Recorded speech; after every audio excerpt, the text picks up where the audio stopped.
안녕하세요. 물리치료과 교수 김정선입니다. 오늘 제가 여러분에게 소개해드릴 고전은 앙리 파브르의 파브르 곤충기입니다. 이 책은 여러분들이 어렸을 때 엄마의 무릎에 앉아서 한 번쯤은 강제로 익힘을 당했을 법한 책 아닐까요? 하지만 책 이름은 너무나도 잘 아는 데 비해서 그 내용이 무엇인지는 잘 모르는 책이기도 합니다. 그래서 여러분들이 어렸을 때 책상에서 흔히 볼 수 있는 위인전이라고 할 수 있는 파브르 곤충기의 이 원래 제목은 잘 알려지지 않았지만 곤충학적 회상록이라고 이야기를 하는데요. 곤충학자인 장 앙리 파브르가 가까이에서 관찰한 곤충들의 모습을 이야기하고 그 다음에 그것들의 특징이나 습성 이런 것들의 생태를 살펴보면서 곤충들과 이야기하고 더불어서 자신의 일생을 함께한 이야기를 담고 있기 때문입니다.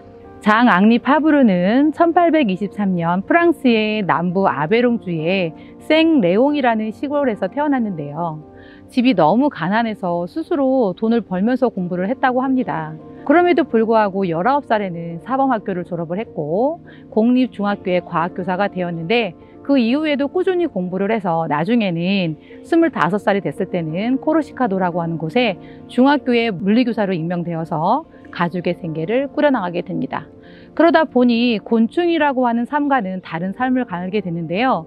31살쯤이 되었을 때 우연히 그분 손에 들어온 곤충학자 레옹 디프레의 작은 책이 그의 삶을 곤충으로 가득한 날들로 바꾸어 주게 됩니다. 그때 받았던 레옹 디프레의 책이 비단벌레를 잡아먹는 사냥꾼 벌에 대한 책이었는데요. 파브르가 그동안 먹고 살기 바빠서 잠시 잊었던 어릴 때의 꿈을 다시 꿈꾸게 되는 계기가 됩니다. 그래서 이 책에서 앙리 파브르가 소개하는 첫 곤충도 역시나 요 벌인데요. 이 벌은 이 책에서 등장하는 벌의 이름은 왕노래기 벌이고요. 이 녀석들이 신기하게도 넉점, 길쭉, 바구미라고 하는 벌레를 오랫동안 신선하게 보관할 수 있는 방법을 알고 있었는데요. 그것은 바구미에 신경이 모여있는 곳에 침을 찔러 넣는 장면을 관찰함으로써 알게 됐다는 거죠. 파브르는 도대체 이 왕노래기 벌이 어떻게 그런 사실을 알게 됐는지 정말 궁금했는데요. 꾸준한 관찰을 통해서 그 이유를 알게 됩니다. 다음으로 등장한 나나니 벌은 먹이가 거연벌레인데 거연벌레의 머리와 첫째 마디가 있는 가슴 한복판의 껍질이 가장 얇은 곳을 찾아서 거기에다가 오랫동안 침을 찔러 넣습니다. 그러고 나서는 갑자기 이 나나니 벌이 옆으로 쓰러지면서 날개를 파르르 떠는 행동을 보이는데요. 처음에는 그게 무엇인지 몰랐다는 거죠. 그러다가 꾸준히 관찰을 해보니 이 벌의 행동이 벌레를 잡았다는 승리의 기쁨에 겨워서 취하는 행동이라는 것을 알게 되었답니다. 이후에 나나니 벌은 거연벌레의 마디마디에 차례로 침을 찔러 넣고요. 그 이후에는 거연벌레 머리를 상처나지 않게 잘근잘근 씹어서 숨통을 누린 후에 죽지 않도록 잘 마무리해서 먹잇감들을 그 애벌레들의 먹잇감으로 보관을 했는데 이를 관찰을 통해서 알게 됐다는 것입니다.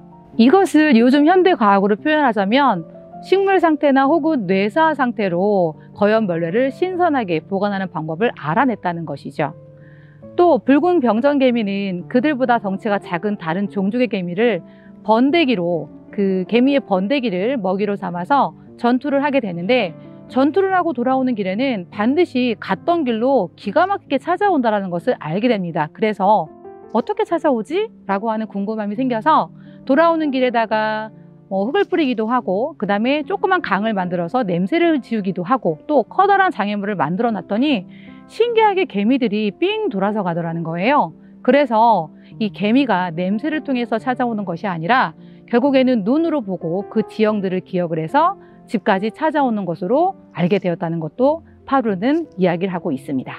그 이외에도 여러 곤충들이 등장을 하게 되는데요. 7개월 동안 새끼들을 등에 업고 다니는 독거미가 있었는데 그 이유가 태양 에너지를 통해서 영양분을 얻기 위한 목적이었다든지 아니면 여러분도 잘 알고 있는 그 애니메이션 라바에서 그레이로 등장했던 쇠똥구리가 여기서도 나오는데요. 쇠똥구리가 애벌레의 먹이로 쓸 그 똥을 최대한 수분이 마르지 않도록 어떤 서양 배 모양을 닮은 그런 집을 지었다는 것도 알게 되었고 그 다음에 우리가 보기만 해도 무서운 정갈은 지독한 근시에 사팔뛰기를 하고 있다는 모습도 알게 되었고요.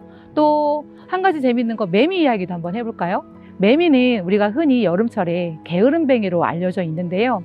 실제로는 무더운 한여름에 나무에다가 수액구멍을 파서 다른 곤충들에게 물을 공급해주는 아주 부지런한 곤충이기 때문에 파브르는 매미에 대해서 잘 알지 못하는 사람들이 그에 대해서 나쁘게 이야기하는 잘못된 생각을 고쳐주고 싶다라고 이야기도 하고 있습니다. 우리 눈에는 그저 가볍게 날아다니는 곤충이거나 혹은 풀숲에서 인간의 손길과 눈을 피해서 가깝지만 멀게 살고 있는 이 곤충들을 파브르는 어떻게 관찰을 했을까요? 그건 파브르가 곤충을 관찰할 때는 곤충의 눈으로 보고 곤충의 머리로 생각을 하고 곤충의 호흡기관으로 함께 했기 때문에 가능했다고 이야기를 합니다. 하루살이의 삶이 우리 인류에게는 마치 찰나의 시간인 것처럼 보이지만 하루살이에게는 기나긴 인생인 것처럼 눈앞의 곤충들이 잠시 머무르는 시간 동안에도 마치 파브르에게는 곤충의 시간과 함께 더불어 흘러가듯이 아주 느릿느릿하게 흘러가고 있었다는 거죠. 그런 아주 느린 관찰자적인 시각으로 바라볼 수 있었기 때문에 파브르는 곤충들의 대화를 이해하고 곤충들의 삶의 의미를 부여할 수 있었던 것은 아닐까 생각이 듭니다. 평생을 곤충 연구에 바친 파브르에게 진화론의 저자라고 할 수 있는 찰스 다윈이 종의 기원에서 파브르를 최고의 관찰자라고 크게 칭찬을 하였고요. 또 둘은 서로 깊은 관심에서 편지도 주고받았다고 합니다. 파브르의 곤충기는 30년 동안 총 11권이 나왔고요. 그가 92세에 세상을 떠났을 때 그의 묘비에는 이런 말이 새겨져 있다고 합니다. 죽음은 끝이 아니라 더욱 고귀한 삶을 향해 떠나는 출발이다. 이 책을 읽으면서 저는 문득 이런 생각이 들었습니다.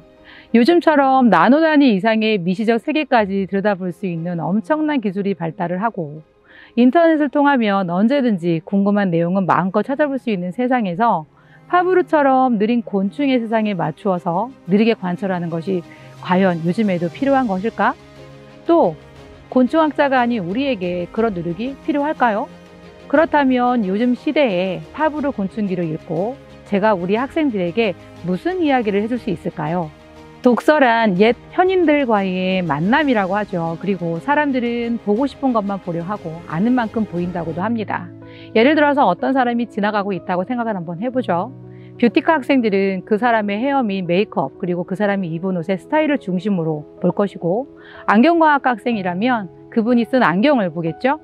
만약에 물리치료과 학생이라면 그 사람의 걸음걸이와 행동을 통해서 어디 불편한 점이 없는지 살피게 될 것입니다. 그렇다면 파브르 곤충기는 기술과 문명이 발달한 이 시대에 관찰을 위해서 어떤 방법이나 노력을 제시하는 것이 아니라 내가 보고자 하는 것들 혹은 보고 싶어 하는 것들에 대해서 조금 더 집중하고 관심의 눈으로 바라본다면 나의 전공에 관해서 내가 알고 싶어 하는 것들이 더 잘 보이고 평소에 보이지 않던 것들도 찾아낼 수 있다는 어떠한 성찰에 대한 이야기를 새롭게 이 시대에 전해주고 있는 것이 아닐까 생각을 하게 됩니다.